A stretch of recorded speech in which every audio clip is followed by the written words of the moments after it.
welcome to NEET Score App. Today's session we are going to discuss about an important topic for the students, those who are preparing for their competitive exam, that is role of parents in their life. Before we go to that video, we will see our achievers.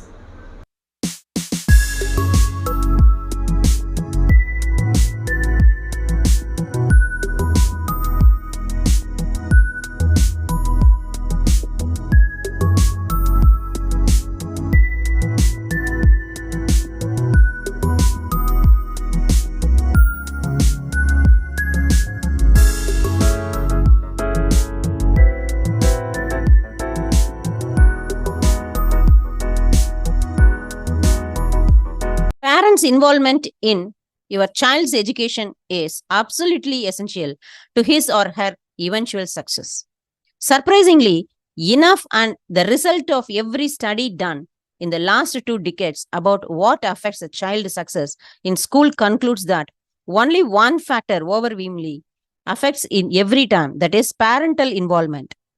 It doesn't matter much what is the size of the school, the number of science lab, the size of the library, or how many great teachers there are. None of the factor is as significant as the effect of parent can have on child. Here we have tried to divide the role of parents in 2 headings. What should parents do? What parents should not do?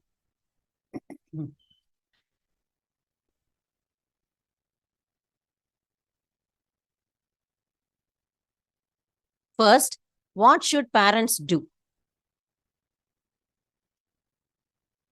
Ensure good family environment. Children who get a favorable atmosphere at home for studies perform better than students who are brought up under an uncongenial family atmosphere. To study, one needs to concentrate, and to concentrate, one needs peace of mind. Peace does not necessarily come from staying in a big house situated far away from noise pollution, but it comes from the relationship and understanding among people staying in the house, particularly parents. Regular monitoring to assess a child's progress in studies and to know its area of strength and weaknesses. Parents need to monitor the child's work regularly. Monitoring does not in any way imply that you or the tutor complete the homework for the child. Appreciate and encourage. Encouragement not only adds to the child's capability to perform well, but also boosts his confidence. Appreciation and encouragement for the work done is liked by most of us, but parents fail to do so when they find their children falling short of the required percentage of marks, which is necessary to face the competition. Some parents even feel that too much encouragement will make the child complacent. Follow a patient approach. We want to study our child, its progress, its growth, its intelligence level, but how? One word that explains and helps you in understanding your child is patience. That is, interact with the child regularly but with patience. Mostly, we fail to exercise patience while dealing with the child.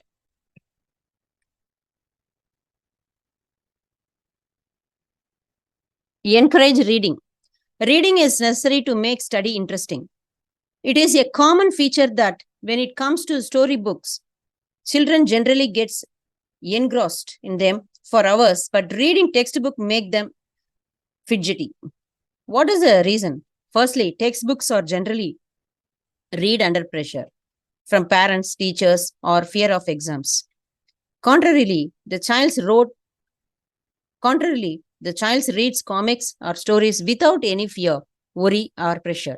Rather, it derives pleasure from such reading. Secondly, it is because for long they have been used to cramming often without understanding the meaning.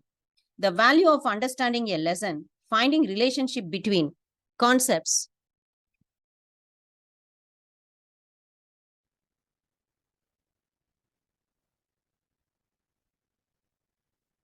The value of understanding a lesson, finding relationship between concepts are not stressed. They are in a hurry to cram so that they are able to spurt it out at the exam since it is get them marks. Make time for leisure activity. There is a famous adage that says all work and no play make Jack a dull boy.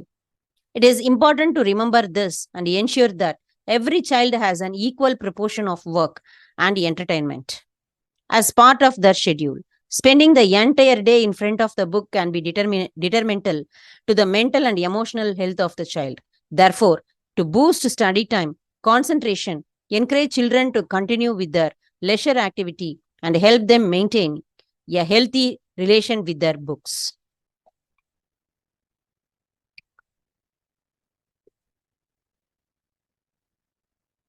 What should parents not do? Creating wrong impression. Often from very beginning, a wrong impression about studies is created in the child's mind. The child pressurized to prepare for tough competition for admission. He or she is nagged for taking studies seriously by being regular in attendance, completing homework, and getting good scores. There is nothing wrong if this message is conveyed in an intelligent way that does not create fear about studies in the child's mind, but in most of the cases, the approach goes wrong. If you don't study, you will fail and your whole life will be spoiled. What will you do? Who will give you a job? When we talk about education, school, or study, we become very serious and generally talk in an angry mood. Gradually, the fear about school and study is instilled in the young minds. While this fear might encourage few students to work harder, it discourages a majority of the students who require patience, motivating, and encouraging environment to do well in studies. Criticism by parents. It goes without saying that mostly parents adopt a negative approach towards their school going children. They often criticize them and rarely appreciate them, even if when the children deserve appreciation. This not only results in discouragement but also develop disliking for studies and the school. You don't pay attention to your study. You are always watching TV. Remain out of the house and roam with your friends throughout the day. This kind of nagging and criticism gives an impression that you don't hold your child in good esteem. Slowly and slowly, the child feels that parent always think against him and do not love him. The problem is we as parent fail to judge the level at which our child operate on. Most of the time, we ignore the child's capacity to learn.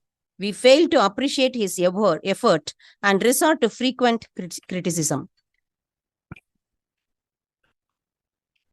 Unhealthy comparison. Comparing your child with other children and telling it that so and so is better is a sure way of sowing the seeds of disliking, disregard, and rebellious feelings in the child's mind. The child gets sick of listening to your praise for other children. It causes displeasure and dissatisfaction, particularly if the child is criticized in the presence of a guest, relative, or a friend. This affects the child's interest in study. Comparison never helps. On the contrary, it may make the child adamant or jealous. The child may tend to think too much about how to beat the competitor, forgetting about its own performance. Beyond a limit, it can even create mental problems.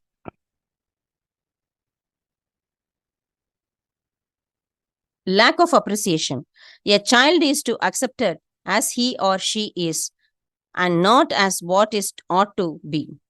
In this sense, when parents fail to appreciate and encourage the child, its results set back to the child's spirit to study.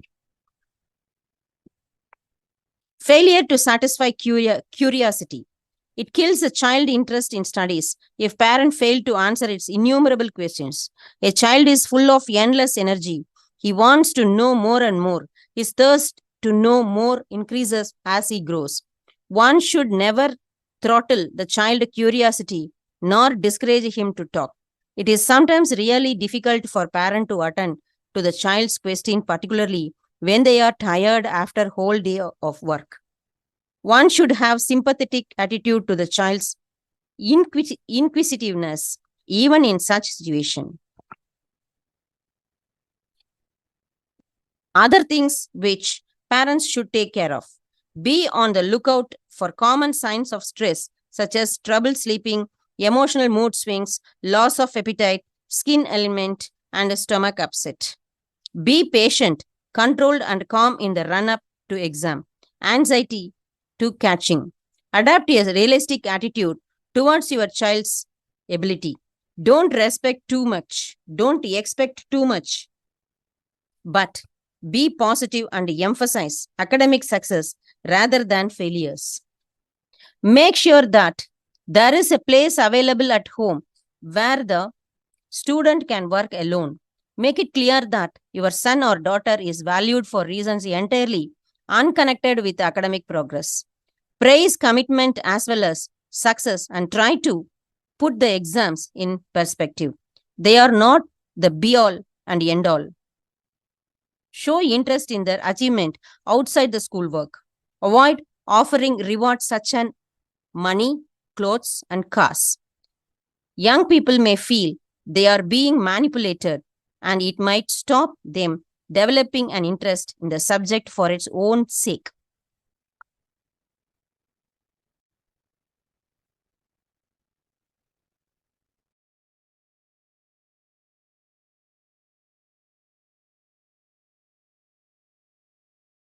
Support our channel, like, comment, and subscribe. Thank you, Dr. Sudha signing off.